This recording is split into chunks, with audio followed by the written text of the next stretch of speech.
This is a mule deer, built for the tough country here in southern Utah. They're bigger, stronger, and tougher than most deer out west, and they handle the steep canyons and rocky terrain like it's nothing.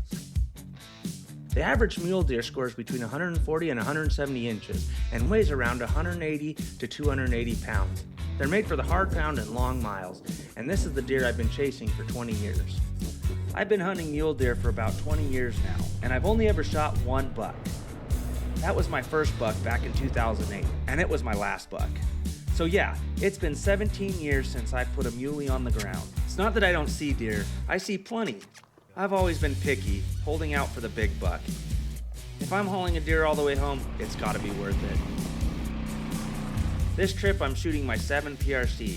Out here, long shots are pretty normal. I've got the rifle dialed in to 1,200 yards. But I'm not shooting at a deer that far. I just like knowing that the rifle is capable if the opportunity shows up.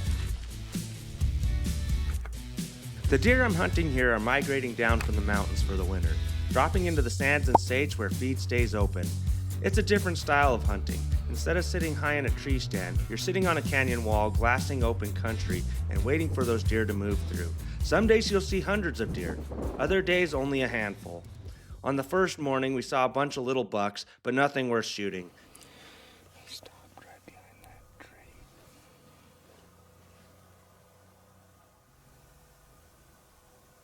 It's a little too fine. Just don't put my camera off, please. Yeah, there's a lot dropping down in there, isn't there?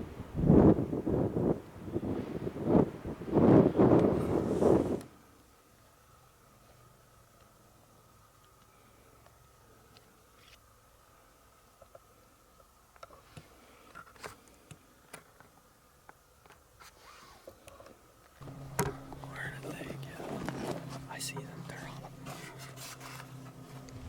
Oh, there they are. They're looking right up at us. Oh, they're looking back at something.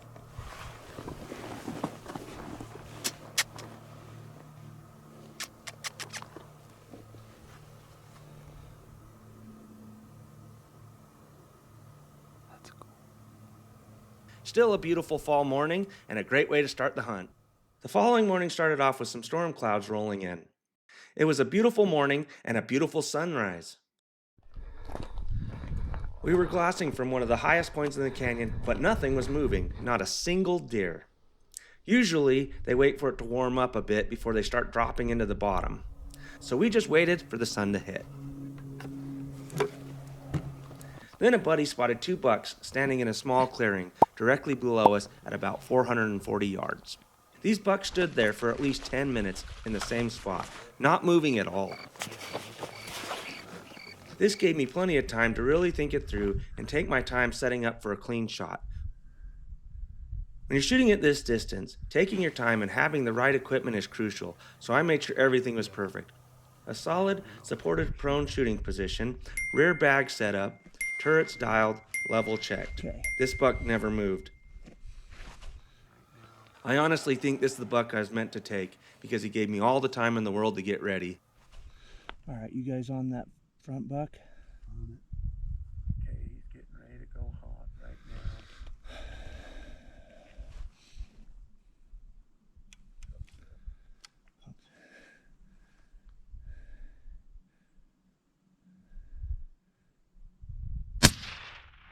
Got it. Perfect shot. Perfect hit. The other buck's coming out. He's going home. Got it. Hit. Perfect shot. Perfect hit. The other buck's coming out. He's running in circles because the other buck is going. He's down half. He is? That was a good hit. Woo! I broke my 15-year spell. Oh, I got a buck. 386 yard shot, and it should all be on this camera right here. There was 2 bucks there, so we got another person down at the end. Hopefully they can get a shot off at it. All right, I'm back at camp. It takes about an hour to get down to where this deer is because you got to drive all the way around through a canyon. I got to hurry and get down there and open him up to cool him off. There we go. I'm good, thank you. We got to get there and process the deer so we can get it cooling off. That way it doesn't spoil any of the meat, because it does get hot here still during the fall in southern Utah. So Jimmy and I are heading down in there, put out the deer, and get back out.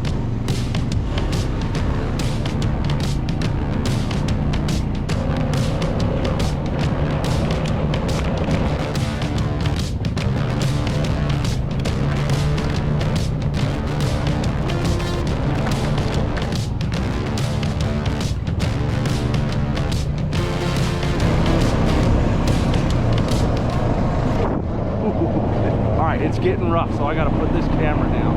Oh man, I am excited to see this thing. First deer since 2008. So that's 17 years. I haven't shot a deer in 17 years. Woo! I've ate a lot of tags too. But I was trophy deer hunting. I wasn't just not shooting deer. I had plenty of opportunity to shoot deer. I just wanted a big deer. I wanted at least 18 inches, and this is what I think this deer is.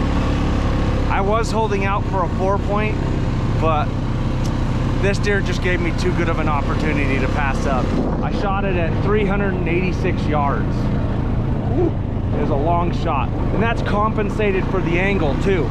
It was 440 line of sight. So, well, pretty far shot.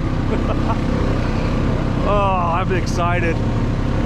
Oh, and my rifle has harvested a lot of big game, and none of them have been mine. Is that a hit? You got it. If they can see him bleeding, it was a good hit. Dave said he's pretty sure he's gonna go down here in a second. This is the first kill I've got with this rifle, and I am happy. Sorry for interrupting this episode, but I want to thank Lasfit for sponsoring this video. So if you don't know already, I run their floor mats, and I just got back from Baja, and look how filthy they are. I'm probably the worst case scenario when it comes to floor mats, aside from farmers. You guys are pretty bad. Farmers, ranchers, all you hardworking people out there. But according to Lasfit, you're supposed to just be able to rinse these off, and they're supposed to be clean. So we're going to test that out right now. Only water from the garden hose. A little bit of pressure, because we'll use a nozzle to spray them off, but we're going to see how easy they are to clean. Okay, this is just pressurized house water.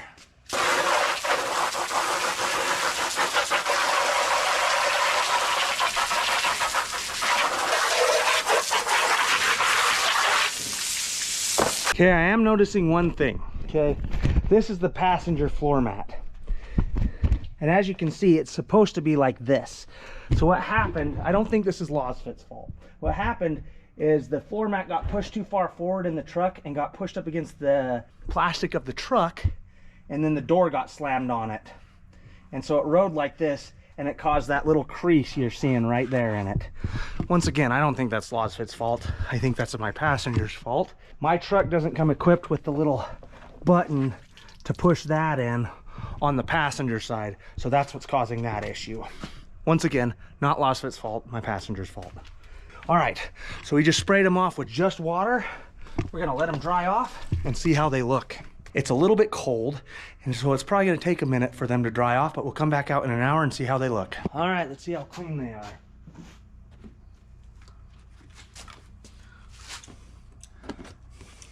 Not bad. I bet you a pressure washer would take all that out, but not too bad. For the price, definitely worth it. I have to figure out how to mold that back straight, but good enough for me. That's the driver one. That one's even more beat up. And see, it's still got a little bit of dirt in the pores.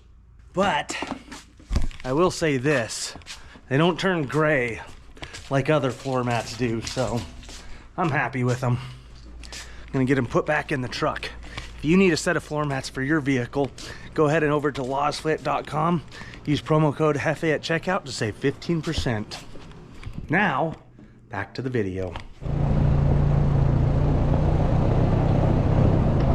All right, we made it to the bottom of the wash. Took us about an hour to get down here, but we're gonna go hike up and find the buck. We got people guiding us in from the top, which is really nice. Roger, we're in orange, so you should be able to see us once we get to the top of this ridge.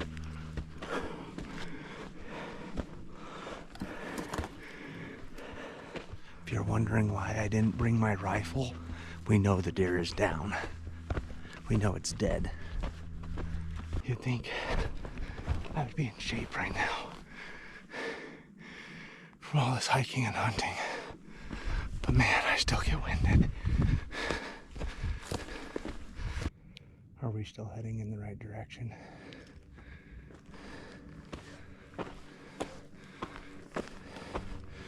All right, up the yellow slick rock.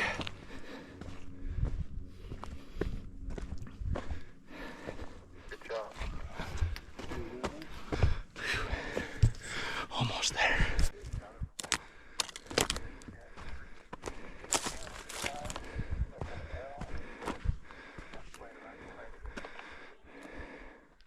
It's a dead tree. Dead tree that looks. Dead tree. Looks. You see it, Jimmy? No. Okay, drop off that. You'll see a dead tree laying on its side. Looks like an L. It's laying right behind it. I see nothing behind it. Walk forward about 15 feet. There's a big dead tree there, but I don't see nothing behind it. Neither do I. Oh yeah, it's behind you on the left. Oh yeah, there he is. We were looking too far down in the wash. Good job. Yeah, this way's probably easier to come down on top of him. Oh yeah.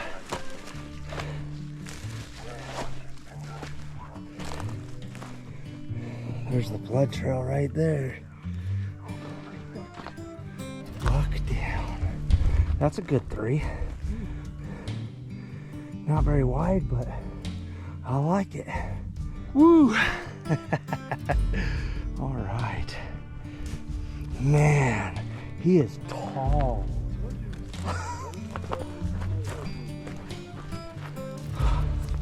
He's a fatty too. About out to the ears. Man. Yes. Oh, that's awesome.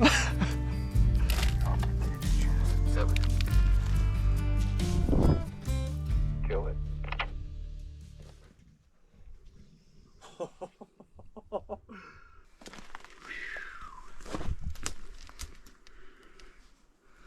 That's awesome. Just a good, wide, typical 3-point. Some good eye guards on him.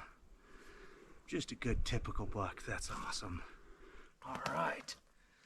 Well, let's get him processed. All right, we've got the deer processed. Now comes the hard part of getting him out of this hole that he's in.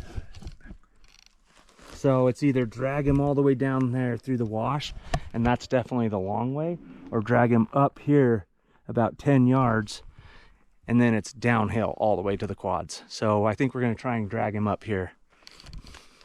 Okay. All right, let's see if we can. He's a fatty too. Yeah, he is. Holy crap.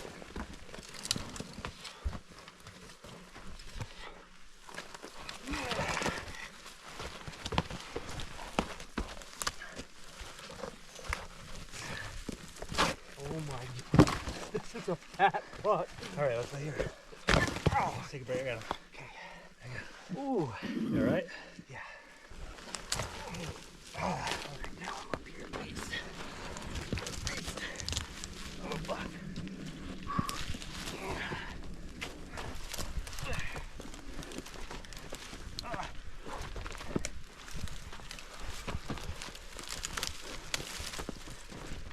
Oh, I made it.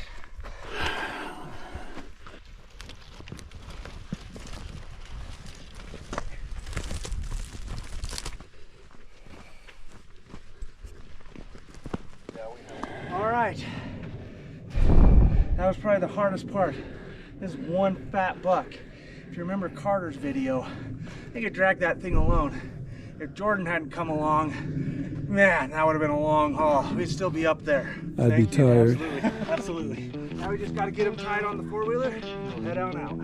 Dragging the whole deer out of the canyon was extra work, but absolutely worth it.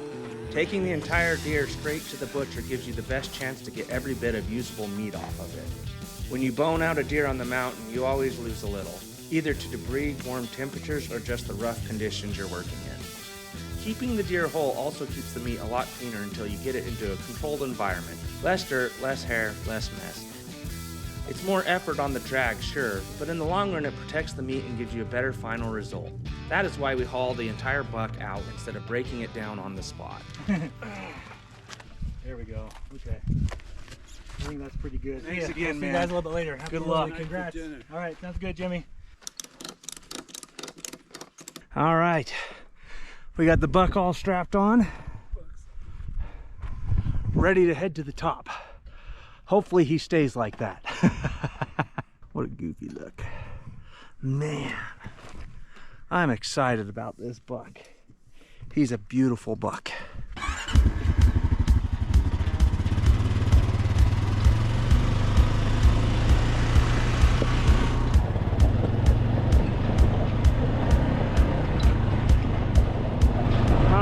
So far he's holding on pretty good. That was a good test. Got everything and we're heading out.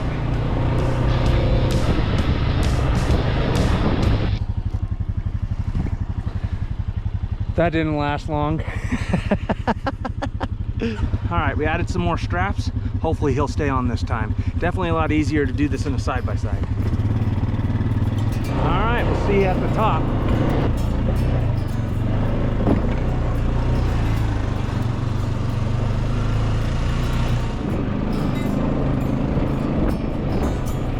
I've got some of the best friends a guy could ask for, and I'm forever grateful for them. Yes, I love hunting deer. I love the taste of venison, and I love being successful out here.